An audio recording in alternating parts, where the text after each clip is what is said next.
هذا الشيء له من كافة مشايخ وقبائل ريمة وكافة مشايخ وقبائل اليمن تطالب بالإفراج عن الشيخ علي الضبيبي الذي اعتقلته السلطات السعودية في مكة المكرمة بعد إتمام مناسك العمرة. شل يعطينا السما هذا المقول محتوى للمملكة حق الوصول من شمال خط شام كلهم ان الوفا يتبع وصوله واحترام البيت واللي طاق حول ذاك بيت الله الحرام.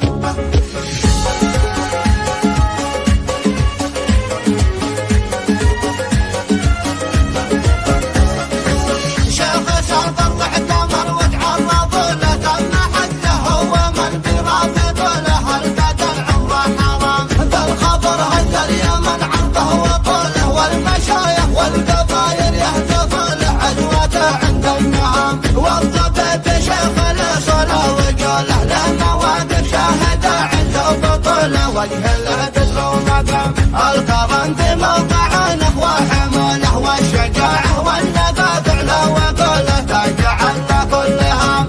اليمن والمملكه ضد الميول رابط الدين وهويتنا الرجوله كيف تحتج الكرام كيف تحتج الكرام. شيخ من اصل العرب رمز الفحوله والعروبه من فعايلكم خجوله خالف الشرع ونظام ما حصل للشيخ ما هو بالسهوله عبد في قانونه وسياده ودوله دون ذنب ولا كلام. واليمن للمملكه يبعث رسوله علوم عقب القطيعه يرخصوا له يرجع بخير وسلام. وانت ما تقرروا ما يسمحوا له والله ان الامر ما ضاعت حلوله حامل نصبح حطام روسنا تفتيك يا علي الضبيب. شل يعطينا السما هذا المقول محتوى للمملكه حق الوصول من شمال خرط شام كلهم ان الوفا يتبع اصوله واحترام البيت واللي طاق حول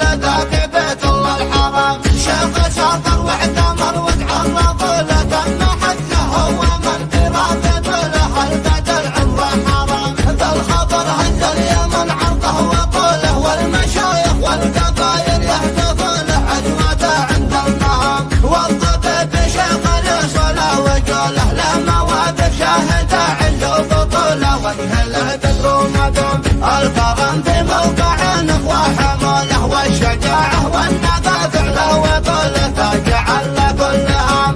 اليمن والمملكه ضد الميول رابط الدين وهويتنا الرجوله كيف تحتج الكرام كيف تحتج الكرام. شيخ من اصل العرب رمز الفحوله والعروبه من فعايلكم خجوله خالف الشرع ونظام ما حصل للشيخ ما هو بالسهوله عيب في قانونه وسياده ودوله دون ذنب ولا كلام. واليمن للمملكه يبعث رسوله علوم عقب القطيعه يرخصوا له يرجع بخير وسلام. وانت ما تقرروا ما يسمحوا له والله ان الامر ما ضاعت حلوله حامل نصبح حطام روسنا